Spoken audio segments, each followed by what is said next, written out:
Hi everyone, I'm Laura Banner. I'm a family nurse practitioner specializing in dementia. I've been providing care to dementia patients for just over 8 years. I wanted to go ahead and answer some basic questions about dementia versus Alzheimer's versus normal aging process. I know there's a lot of questions out there, so I thought we would start with just a basic presentation. So here we go. Understanding dementia.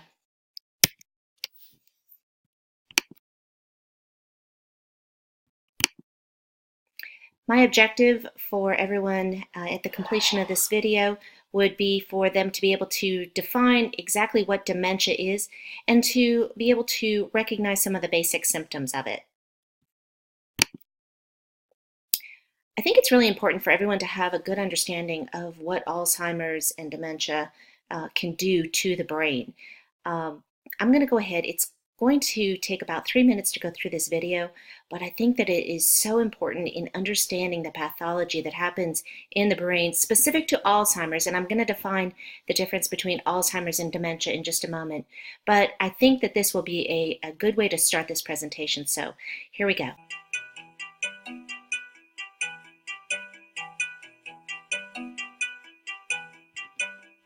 Alzheimer's is a slow, fatal disease of the brain affecting 1 in 10 people over the age of 65. No one is immune. The disease comes on gradually as 2 abnormal protein fragments called plaques and tangles accumulate in the brain and kill brain cells. They start here in the hippocampus, the part of the brain where memories are first formed. Over many years' time, the plaques and tangles slowly destroy the hippocampus, and it becomes harder and harder to form new memories. Simple recollections from a few hours or days ago that the rest of us might take for granted are just not there. After that, more plaques and tangles spread into different regions of the brain, killing cells and compromising function wherever they go. This spreading around is what causes the different stages of Alzheimer's. From the hippocampus, the disease spreads here to the region of the brain where language is processed. When that happens, it gets tougher and tougher to find the right word. Next, the disease creeps toward the front of the brain, where logical thought takes place. Very gradually, a person begins to lose the ability to solve problems, grasp concepts, and make plans. Next, the plaques and tangles invade the part of the brain where emotions are regulated. When this happens, the patient gradually loses control over moods and feelings. After that, the disease moves to where the brain makes sense of things it sees, hears, and smells. In this stage, Alzheimer's wreaks havoc on a person's senses and can spark hallucinations. Eventually, the plaques and tangles erase a person's oldest and most precious memories, which are stored here in the back of the brain. What is Alzheimer's? Near the end, the disease compromises a person's balance and coordination. And in the very last stage, it destroys the part of the brain that regulates breathing and the heart. The progression from mild forgetting to death is slow and steady, and takes place over an average of 8 to 10 years. It is relentless and, for now, incurable. Helping your family, friends, and neighbors to better understand Alzheimer's will reduce stigma, improve care, and even help the fight for a cure. Thanks for helping to do your part. Learn more at www.aboutalz.org. Okay, so let's take a moment and go back and define some terms. So a lot of times you'll hear people interchangeably use the term Alzheimer's and dementia, dementia, Alzheimer's. The two are not the same. So I think that this slide really does a good job of describing what dementia is. It is an umbrella term, if you will.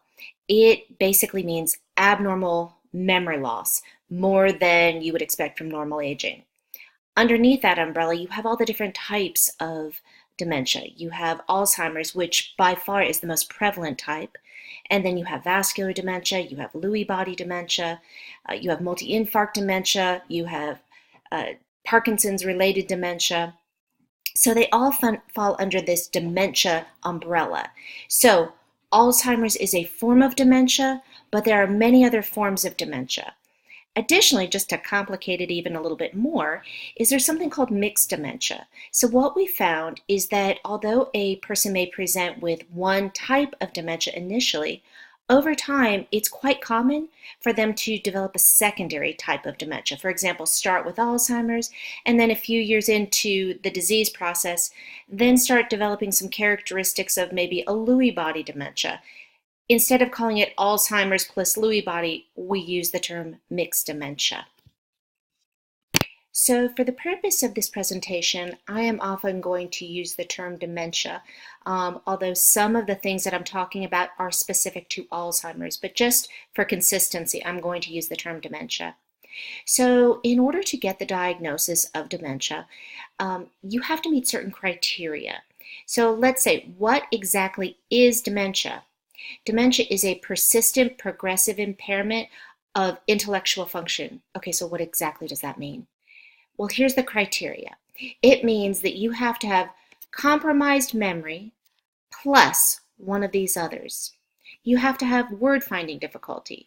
So, you know that expression, it's on the tip of my tongue? Okay, that's normal. We all experience that. But when it becomes a problem with basic communication, then it's something we have to really acknowledge. That is called aphasia.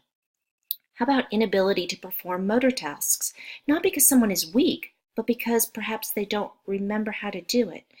They don't remember how to brush their teeth. They don't remember how to take a shower. That is something called apraxia. Another thing that we might see is the difficulty in recognizing items. Perhaps they don't know that something's called a pen or a door. And oftentimes what you'll see the patient do is they'll say, you know, that thing, and then they'll go ahead and they'll try to describe it. So that is actually called agnosia. So I need to give credit to the Alzheimer's Association. They have done a wonderful job of putting material together that makes it really easy to understand the process of Alzheimer's, but they're not specific to Alzheimer's. I have to say, they address all the different types of dementia. So there are 10 warning signs of dementia. Let's go through them. Memory loss, which is what most people think about when you think about dementia. There's disorientation to time and place. Perhaps they don't recall what month it is. Maybe they don't recall what year it is. They have problems keeping track of things. Okay, I know that everyone out there is getting really worried, thinking, I just wanted to watch this video to understand maybe what mom or dad's going through, but I'm starting to identify with some of these items, these symptoms, if you will. Trust me, just because you might experience a little bit of word finding or misplacing items, it does not mean that you have dementia. Changes in mood or behavior. So maybe your loved one is usually calm, but suddenly they become very irritable, easily agitated, just different than what they typically are. Difficulty performing familiar tasks, things like using the microwave, maybe turning the channel with the remote, maybe it's even dialing a phone. Trouble with images and spatial relationships. Okay, this is one that we see often. This is the person who's driving the car and stops far too soon. They leave maybe 50 yards ahead of where they're actually supposed to stop. Or when they park the car, they've actually pulled the car a little bit into the parking spot, but they really have not gotten as far into the spot as they should. There's problems with language. Sometimes they have these things that we call word salad, just this garbled speech. It's not slurred, but it's garbled. It's nonsensical, kind of their own made-up language. Perhaps it's a decreased or poor judgment.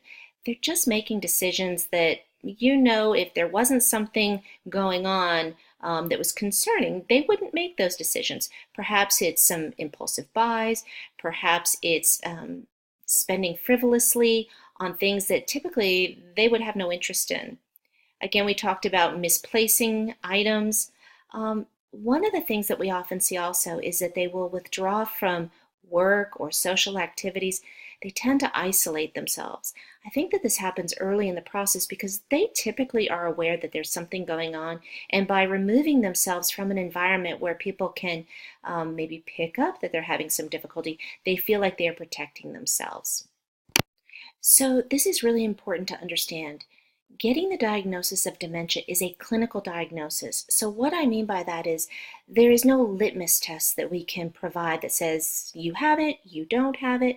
Yes, we can order blood work. Yes, we can order brain imaging. Yes, we can go ahead and put someone through a neuropsychological evaluation. Yes, we can put all the pieces together, but it is still a diagnosis that has to come from a healthcare provider. Um, you can't just go ahead and, like I said, get that blood test and say, oh, yep, I have it, or yes, my loved one does have dementia. You can do genetic testing, and that can tell you if they are at risk of getting it. But again, it is not a confirmatory diagnosis. It is a clinical diagnosis. Let me further expand on that. Alzheimer's disease, the only type of confirmatory diagnostic tool we have is autopsy. Well, I think that's pretty obvious why we go ahead and we treat symptomatically, we treat based on clinical presentation. We could see some things on imaging that raise concern that are consistent with, but again, they cannot confirm the diagnosis of Alzheimer's. Vascular dementia, on the other hand, we can see things, ischemic white matter disease that is abundant, that's confluent throughout the deep white matter, that raises the suspicion. You match that with the clinical presentation, and then you can get the diagnosis. So of all the different types of dementia, I would say that vascular dementia is the one that brain imaging is most helpful for. Very important here, the earlier the diagnosis, the earlier the intervention. The earlier the intervention, the better the results. Yes, it's true, we cannot prevent dementia or Alzheimer's. Yes, it's true, we can't stop it either, but we do have medications that are effective in slowing progression of the disease by 18 months to 24 months. No, it's not a lot of time, but it's significant because what it does do is it allows that many more months of creating memories, of making decisions, of the individual being able to participate in their care plan. Um, Once the medication benefit wears off, one of the medications in particular called Namenda is also very, very helpful in keeping someone able to participate with their ADLs. ADLs is a term that we use in healthcare to mean activities of daily living. What this means is that medication will help the individual be able to participate in bathing themselves, feeding themselves, dressing themselves. Very, very important, not only for personal dignity, but also helpful for the caregiver. So again, credit to the Alzheimer's Association. Every year they come out with statistics, and they recently released the 2019 numbers. And if you take a look at this chart, it is absolutely mind-boggling to me, and I'm sure to everyone out there. So Alzheimer's disease, this does not account for all the other types of dementia, is the sixth leading cause of death in the United States. All the other top 10 causes of death in the United States, most of them had reduction in numbers compared to 2018. And the ones that did have a rise, very, very slight. Look at Alzheimer's. It increased by 145%. That's just mind-blowing to me. It is increasing at such a fantastically fast rate. We can't keep up with the demand of providers, the demand of memory care units, the resources that caregivers and patients need. It's rising at numbers we've never seen before. Here's another little piece of information. Breast cancer and prostate cancer combined death rates do not match deaths related to Alzheimer's disease. And let me just tell you, that 145% is probably not accurate. I suspect it's much higher. Again, remember, this is only addressing Alzheimer's, not all the dementias collectively. But the reason I say that it's probably much higher is because on the death certificate, oftentimes it will say aspiration pneumonia or urosepsis, something else. It will not say that that was the result of the primary problem, which is Alzheimer's. Okay, so what if it isn't dementia? What if someone's having memory problems that absolutely exceed what you would normally expect based on someone's age? There are different things that are dementia mimics, or pseudodementias, if you will. Depression, insomnia, polypharmacy, meaning using too many different mind-altering medications, kidney malfunction. Again, there are so many different things that can mimic a dementia, but here's the great news. You identify the underlying problem. If it's the depression, you treat the depression. If it's insomnia, you go ahead and you treat the insomnia. And then, although you can't regain any lost memories, from that point forward, their ability to retain and create memories is significantly improved. This is why it is so important to get evaluated. I know it's a scary process, but you need to go if you have concern that you have some type of dementia or a loved one does. Please go seek professional evaluation and know for certain, is this in fact a dementia? Do we need to start treating someone? Or is this a dementia mimic? And then we need to shift directions and get that person on track for getting the appropriate care they need. Anyway, this is a short video just hoping to answer some questions. I'll be posting more soon. Thanks again for watching. This is Laura Banner with Compassionate Education. Bye-bye.